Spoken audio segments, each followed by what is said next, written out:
अस्सलाम वालेकुम। मेरे चैनल मुर्शद में आप सबको खुशामदीद जी। पाकिस्तान स्टॉक मार्केट की जो आज की परफॉर्मेंस रही है वो मार्केट में यही सेंटिमेंट था कि मार्केट अपना नया से नया डिप जो है वो लगाती जा रही है और किसी जगह पे ब्रेक मार्केट की नहीं लग रही थी। तो इसलिए हमेशा एक बात कही जाती है कि जो स्टॉक मार्केट है ये पल्स की गेम है, ये गेम ऑफ नर्व्स है कि आप कितने ज़्यादा मेंटली तौर पे स्ट्रॉन्ग हैं, उसी वजह से आप स्टॉक मार्केट के अंदर स्टैंड भी कर सकते हैं और पैसे भी कमा सकते हैं। मार्केट के बारे में आपको एक चीज़ मैं कह दूं कि अगर आप लॉस बियर कर सकते हैं तो तब ही आप अपना प्रॉफिट भी बना सकते हैं और कोशिश करें कि ज़्यादा से कम जो लॉस है वो आपको हो। लेकिन जो सडन प्रेशर मार्केट के अंदर आता है उसके मामले में कुछ भी नहीं किया जा सकता, वो तो आपको डिप जो है वो बियर करनी ही पड़ती है मार्केट के हवाले से।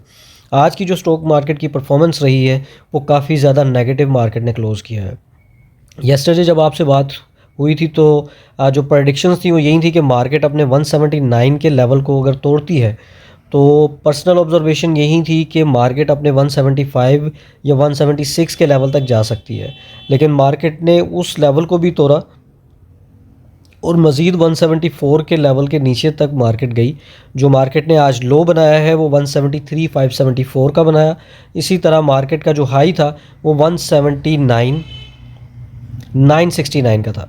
जैसे कल आपसे बात हुई थी कि मार्केट की जो क्लोजिंग थी येस्टरडे की वो 179,603 की थी। तो पर्सनल लेवल के ऊपर और मार्केट के फंडामेंटल तो यही कह रहे थे कि मार्केट की जो शुरुआत होगी वो पॉजिटिव होगी। 180 का लेवल एक्सपेक्टेड था कि लग सकता है, लेकिन मार्केट में जिस तरह का प्रेशर था 180 का लेवल नहीं लग पाया। अल्टीमेटली नतीजा आपके सामने है कि जो मार्केट ने क्लोजिंग दी है वो -2.87% के साथ 5,150 पॉइंट्स मार्केट ने गिराए हैं। मार्केट में प्रेशर की मल्टीपल रीजंस इस टाइम पे चल रही हैं। मतलब समझ लें कि स्टॉक मार्केट कोशिश कर रही है कि वो नीचे ना जाए, लेकिन कोई ना कोई डेली बेसिस पे ऐसी कोई न्यूज़ आ जाती है या ऐसा कोई फाइनेंशियल अनाउंसमेंट आ जाती है जिसकी वजह से मार्केट डिप लेने पे मजबूर हो जाती है। एक तो पॉलिटिकल लेवल पे जो अनस्टेबिलिटी चल रही है इमरान खान साहब के हवाले से, और जगह जगह एहतजाज भी चल रहे हैं तो उसका प्रेशर भी मार्केट के अंदर है। इसके अलावा मल्टीपल जो डेली बेसिस पे फाइनेंशियल अनाउंसमेंट्स आ रही हैं उसमें मैक्सिमम जो अनाउंसमेंट्स हैं उनके रिज़ल्ट्स बिलो द एक्सपेक्टेशंस आ रहे हैं, मार्केट की एक्सपेक्टेशंस के मुताबिक नहीं है। तो उसका ऑब्वियसली प्रेशर जो है वो भी मार्केट ले रही है। उसके अलावा आज काफ़ी ज़्यादा रिडम्पशंस भी हुई मार्केट में, जो कि एक क्लियर इंडिकेटर था कि मार्केट में लोगों का जो कॉन्फिडेंस है वो बिल्ड नहीं रह पा रहा, और उसकी मल्टीपल रीजंस मैंने आपके साथ डिस्कस की हैं। अगर देखें तो इतनी ज़्यादा भी नेगेटिव नहीं है, लेकिन मार्केट अगर बहुत ऊपर वाले लेवल पे होती है तो उसको नीचे गिराने के लिए एक छोटी सी नेगेटिव न्यूज़ भी चाहिए होती है। तो पॉलिटिकल लेवल पे जैसे मैं हमेशा कहता हूँ कि कोई भी अनस्टेबिलिटी आती है तो मार्केट उसका प्रेशर लेती ही लेती है, और इसी तरह इतना एक्सपेक्टेड नहीं था कि मार्केट इतना डिप लेगी। लेकिन अगर हम लास्ट जो मार्केट ने अपना हाई बनाया है 190 अबव लेवल का, वहाँ से मार्केट अब 175 पे ट्रेड कर रही है। इसका मतलब तकरीबन कोई 15,000 पॉइंट्स मार्केट गिर चुकी है, जो कि अभी तक की बहुत बड़ी डिप है। मतलब लास्ट जो डिप आई थी पाकिस्तान में वो आई थी ईरान और पाकिस्तान की जंग के दौरान, सॉरी ईरान और यूनाइटेड स्टेट्स की इसराइल की जंग के दौरान, और उससे पहले पाकिस्तान और इंडिया की जो जंग थी उसमें डिप्स आई थी। उसके बाद ये अभी तक की सबसे बड़ी डिप में से एक डिप है। अच्छा, इस सिचुएशन के अंदर जो मैक्सिमम लोग हैं वो एक ही चीज़ गलती करते हैं कि वो पैनिक होकर अपनी चीज़ें सेल कर देते हैं। देखें, मार्केट कहीं पे भी नहीं जाती, एकदम से सिचुएशन चेंज नहीं होती। हाँ, मैं भी मानता हूँ कि मार्केट में अगर डिप आती है तो आप अपनी प्रॉफिट टेकिंग ज़रूर करें, लेकिन प्रॉफिट टेकिंग का एक टाइम है जब मार्केट ऊपर थी। अब इस लेवल के ऊपर अगर आपने अपनी बाइंग रखी हुई है तो अगर आप सेल करते हैं तो लॉस में आप सेल करेंगे। आल्दो मार्केट की सिचुएशन को देखते हुए सम टाइम हमें ऐसा डिसीजन जो है वो लेना भी पड़ता है, लेकिन अभी की सिचुएशन एज सच इतनी पैनिक नहीं है। कुछ चीज़ें बेहतर भी हैं, जिस तरह पाकिस्तान के जो फाइनेंस मिनिस्टर हैं उनके मल्टीपल बयानात आए हैं कि पाकिस्तान जो ग्रोथ के हवाले से है काफ़ी प्रोग्रेस कर रहा है। इसके अलावा उनकी यूएस में रवाना भी होना है उन्होंने, और बल्कि हो चुके हैं, और उधर उनकी मीटिंग्स भी हैं। और उनका कल बयान भी आया था कि अगले 10 दिनों में पाकिस्तान के हवाले से बहुत सारी पॉजिटिव न्यूज़ हैं। तो पाकिस्तानी कौम तैयार रहे पॉजिटिव न्यूज़ के लिए, ख़ास तौर पे जो इन्वेस्टर्स हैं, जो लोग पैसा इन्वेस्ट करते हैं पाकिस्तान स्टॉक मार्केट के अंदर। तो अभी फर्दर हम डिस्कस करते हैं कि मार्केट की आज की जो सूरत हाल है, दूसरे जो इंडेक्सेस हैं उन्होंने कैसा परफॉर्म किया। KMI30 की बात करें तो जो डिप आई है वो 7,000 पॉइंट्स की है और 2.77% KMI30 में नेगेटिविटी रही। इसी तरह KSE30 की बात करें तो इन कंपैरिजन जो नेगेटिविटी है वो ज़्यादा है 2.97% की। डिविडेंड जो इंडेक्स है उसकी बात करें तो 2.73% डिविडेंड इंडेक्स नेगेटिव रहा है। फर्दर बात करते हैं जी टॉप 10 एक्टिव स्टॉक्स की जिनमें सबसे ज़्यादा वॉल्यूम रहा है आज के दिन में। तो पहले नंबर पे KE इलेक्ट्रिक है। मार्केट प्रेशर में है तो ऑब्वियसली जो बड़े स्टॉक्स हैं उनमें भी प्रेशर देखने को मिलता है। आज का जो वॉल्यूम रहा है वो 63 मिलियन रहा है। इसी तरह दूसरे नंबर पे WTL रहा है। नेगेटिविटी काफ़ी देर के बाद ये अपने 1.53 के लेवल को इसने टच किया है। अदरवाइज़ ये 1.70 या 1.67 इस रेंज के अंदर ट्रेड कर रहा था, लेकिन मार्केट की डिप की वजह से ये दोबारा 1.53 के लेवल पे आया। और मेरी पर्सनल अगर ऑब्जर्वेशन जो है वो WTL में बाइंग की लॉन्ग टर्म के लिए देखूं तो मुझे 1 से लेके 10 में सूट करता है। ये शॉर्ट टर्म की बात करूं तो ये 0.6 से तकरीबन कोई 1.20 के दरमियान इसकी बाइंग बनती है।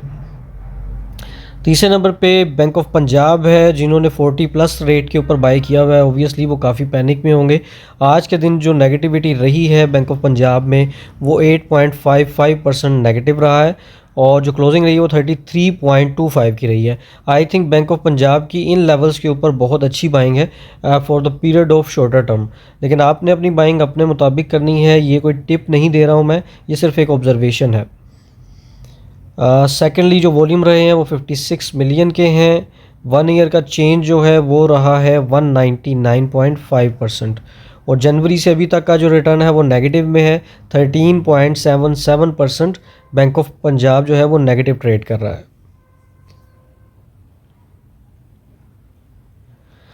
जी नेक्स्ट देखते हैं जी हम नेटवर्क है जी।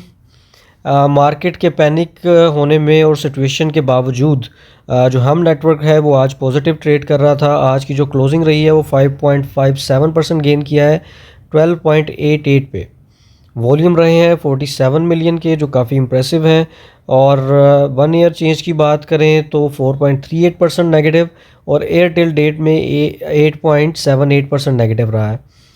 5 ईयर के चेंज की बात करें तो 5 सालों के अंदर शेयर ने 7 रुपये से लेके तकरीबन 13 रुपये के दरमियान ग्रोथ की है। बहुत ज़्यादा अच्छी ग्रोथ नहीं कंसीडर की जाएगी। फ्री फ्लोटिंग में 50% शेयर है और बाकी 50% कंपनी के पास है।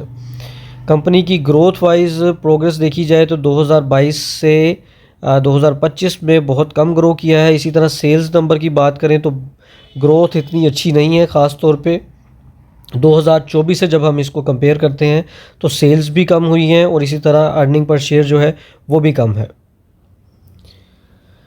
डिविडेंड की बात करें तो कंपनी ने कोई डिविडेंड डिलीवर नहीं किया। कंपनी ने फाइनेंशियल रिजल्ट्स की अनाउंसमेंट की है अपने क्वार्टर एंड की और फरवरी 11 को। तो इसको रिव्यू करते हैं कि कैसी मतलब रिज़ल्ट कैसा रहा है। तो जी ना कंपनी ने डिविडेंड दिया है, ना ही बोनस और ना ही राइट शेयर्स दिए हैं। सिंपल सी ऑब्जर्वेशन देखते हैं हम कि क्या कैसा रिज़ल्ट रहा है। तो रिज़ल्ट तो एज सच अच्छा नहीं है। अगर हम कंपेयर करें क्वार्टर अर्निंग्स को तो 2024 और 2025 की अर्निंग आपके सामने है। 2025 की अर्निंग ऑब्वियसली कम है 2024 से। इसी तरह 2000 और हाफ ईयर रिज़ल्ट की बात करें तो वो भी पिछले साल से कम है। 0.73 की अर्निंग है, लास्ट ईयर की अर्निंग थी 1.13 की। तो इसको अच्छा रिज़ल्ट तो कंसीडर नहीं किया जाएगा जी। उसके बाद टॉप 10 की जो लिस्ट है उसके अंदर फॉल करता है trust securities and brokerage limited जी। अगला नंबर है TSBL का जिसने जो कि कंपनी का नेम है trust securities and brokerage limited.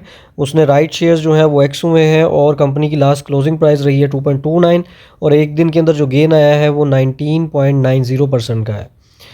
इसके बाद अगला नंबर है FNEL का। ओबियसली जब इसकी प्राइस जो फेस वैल्यू है वो 10 से 1 रुपये पे कंपनी ने की है तो उसके बाद ये आपको टॉप 10 टॉप 20 के अंदर लगातार नज़र आ भी रहा है और इन फ्यूचर भी आता रहेगा। अगला नंबर बीको का है, फिर PIBTL है। PIBTL के जो आज के नंबर्स रहे हैं वो 21.5 मिलियन का वॉल्यूम रहा है। थोड़ा सा इसको डिटेल में स्टडी करते हैं, क्योंकि कंपनी ने अपने रिज़ल्ट्स जो हैं वो भी इशू किए हैं, उसके ऊपर भी एक छोटी सी डिस्कशन करेंगे।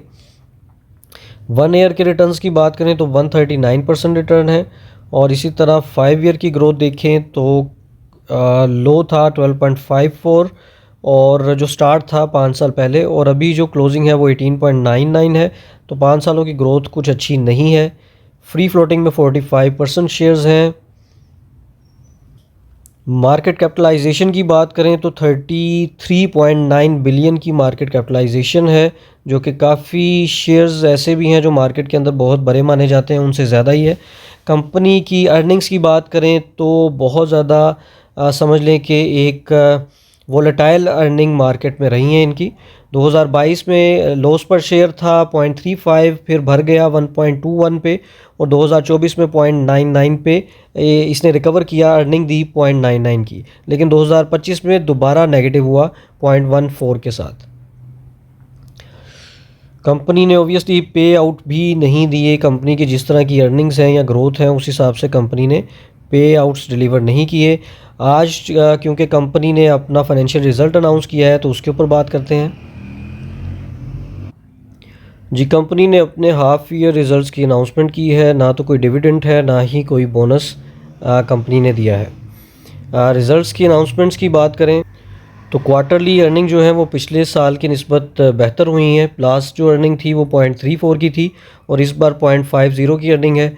इसी तरह बात करें हाफ़ ईयर की, तो ऑब्वियसली उस पर भी इम्पेक्ट आएगा। तो 0.84 हाफ़ ईयर की अर्निंग है इस फाइनेंशियल ईयर की।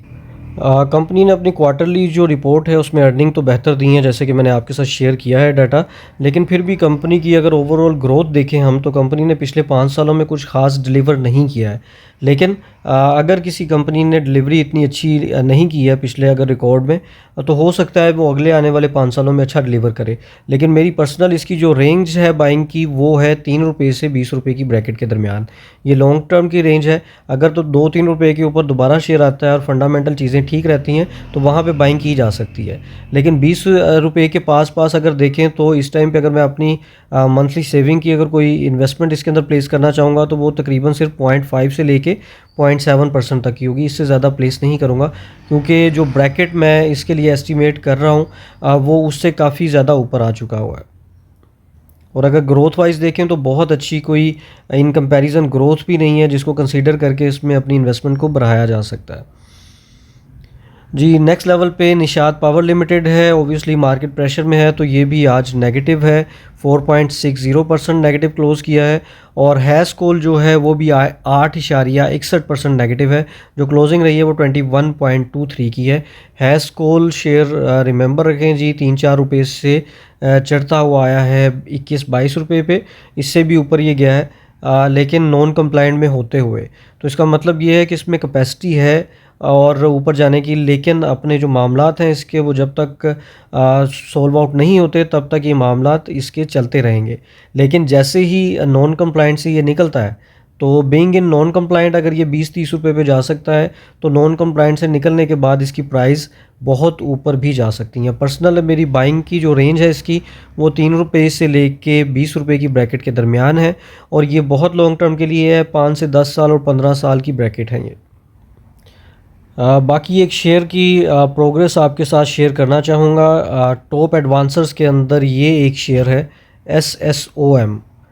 ये SS ऑयल मिल्स लिमिटेड एक कंपनी है जो कि एलाइड इंडस्ट्री सेक्टर के अंदर फॉल करती है, वनस्पति और एलाइड इंडस्ट्रीज़।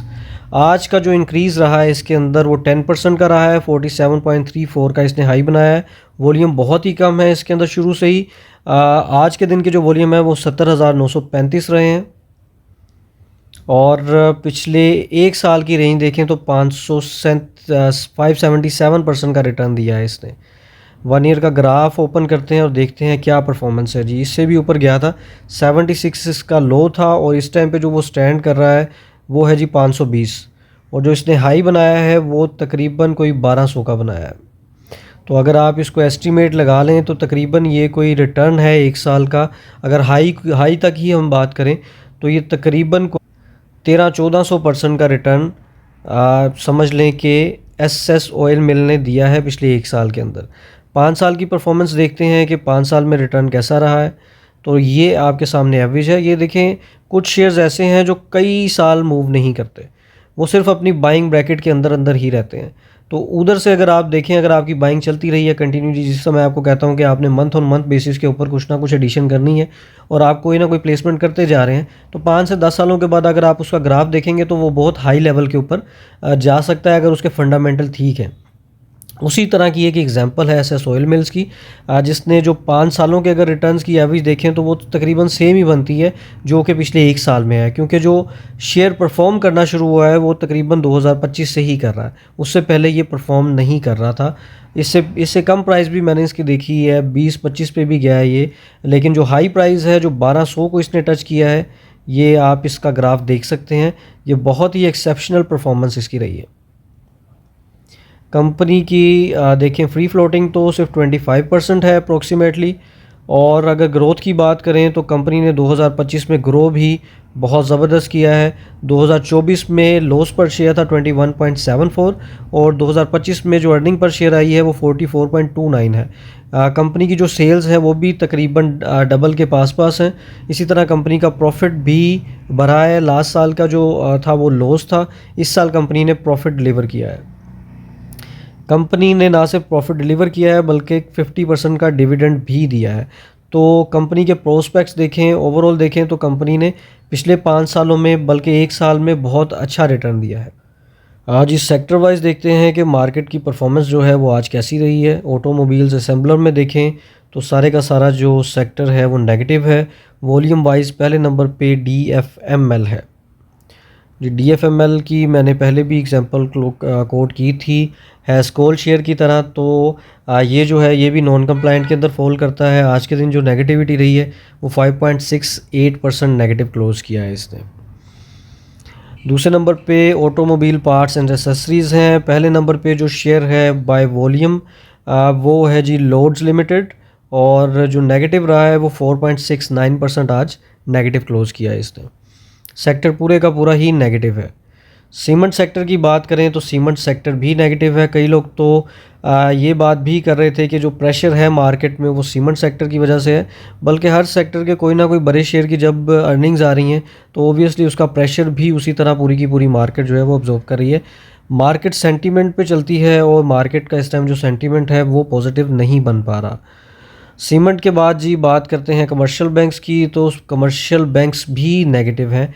अच्छा, कोई सेक्टर इस टाइम पे नज़र नहीं आ रहा जो पॉजिटिव, जिसमें कोई शेयर पॉजिटिव हो। अभी तक जो हमने 3-4 सेक्टर्स देखे हैं तमाम के तमाम में नेगेटिविटी है। वॉल्यूम वाइज पहले नंबर पे बैंक ऑफ पंजाब है, नेगेटिव क्लोज किया है 8.55%। फर्टिलाइज़र सेक्टर की बात करें तो इस पर कंपनी जो है विंडफॉल टैक्स भी लगा रही है और उसका प्रेशर भी इसके अंदर आया है। और अदरवाइज़ इसमें जो एग्रो फर्टिलाइज़र की अर्निंग रही है, FFC की अर्निंग रही है, दोनों अर्निंग्स ही डिसअपॉइंटिंग रही हैं। तो ओबियसली उसका प्रेशर तो मार्केट में आना ही था। तो जी ये देखें आपके सामने ग्राफ है। फातिमा फर्टिलाइज़र वॉल्यूम के लिहाज से पहले नंबर पे है और जो परसेंटेज नेगेटिव क्लोज़ किया है वो किया है 2.57% नेगेटिव।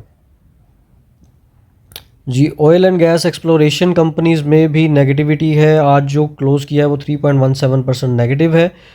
OGDC पहले नंबर पे और आज की क्लोजिंग प्राइस रही है 285.41। आज जी OGDC पाकिस्तान की, जैसे मैंने पहले भी आपको बताया था, दोबारा जिक्र कर देता हूँ, मार्केट कैपिटलाइजेशन के लिहाज से पहले नंबर पे कंपनी है। और लेकिन क्योंकि अब पिछले कुछ दिनों के अंदर जो ग्राफ्स हैं और जो कैपिटलाइजेशन है वो काफ़ी शेयर्स की चेंज हुई होगी, क्योंकि मार्केट में अच्छी खासी डिप आई है। लेकिन मार्केट की जो हमने पीछे तकरीबन हफ़्ता पहले जो देखी थी अपडेट्स थी या जो डाटा था उसके मुताबिक OGDC जो था वो पहले नंबर पे सबसे बड़ी कंपनी है। उस टाइम पे इसकी मार्केट कैपिटलाइजेशन थी तकरीबन कोई समझ लें 1300 बिलियन से अबव थी।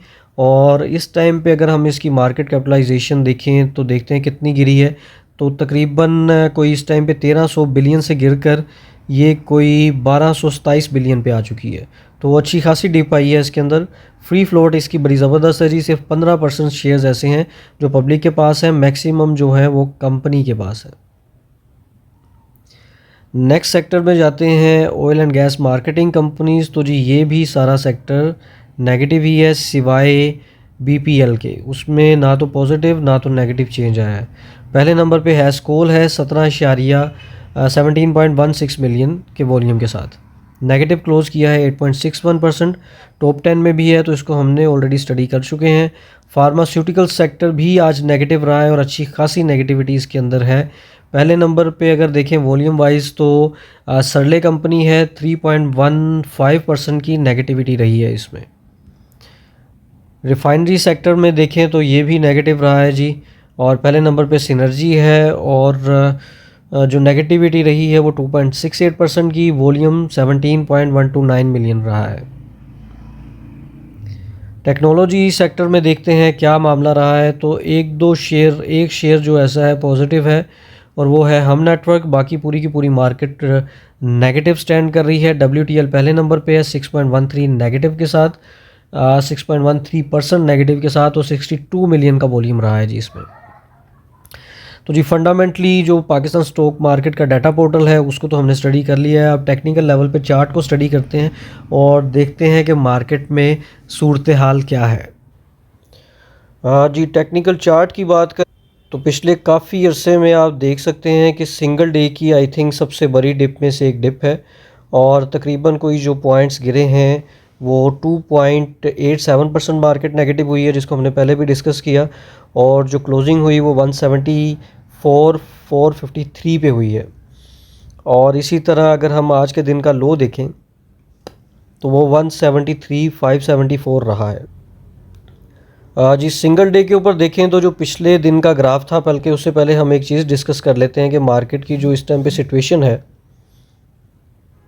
उस सिचुएशन के मुताबिक इस टाइम पे अगला जो लो मार्केट का एक्सपेक्टेड है, जिस तरह मार्केट ने अच्छी खासी डिप ली है, तो हो सकता है कि हमें 170K का देखने को मिले अगर तो मार्केट में पैनिक रहता है। लेकिन आज अभी मैं थोड़ी देर पहले एक दो न्यूज़ देख रहा था कि इमरान खान साहब की जो आँख का इशू है उसके ऊपर भी डॉक्टर्स ने राय दी है कि इमरान खान साहब अब पहले से बेहतर हैं, तो वो एक पॉजिटिव मोमेंटम है। उस पर महमूद खान अचकज़ई साहब जो हैं उन्होंने भी बयान दिया है, तो ये एक पॉजिटिव डेवलपमेंट हुई है। हो सकता है कि कल मार्केट में थोड़ी बहुत रिकवरी आए, लेकिन जहाँ पे फाइनेंशियल रिजल्ट्स की बात आए तो वो पैनिक अपनी जगह पे है।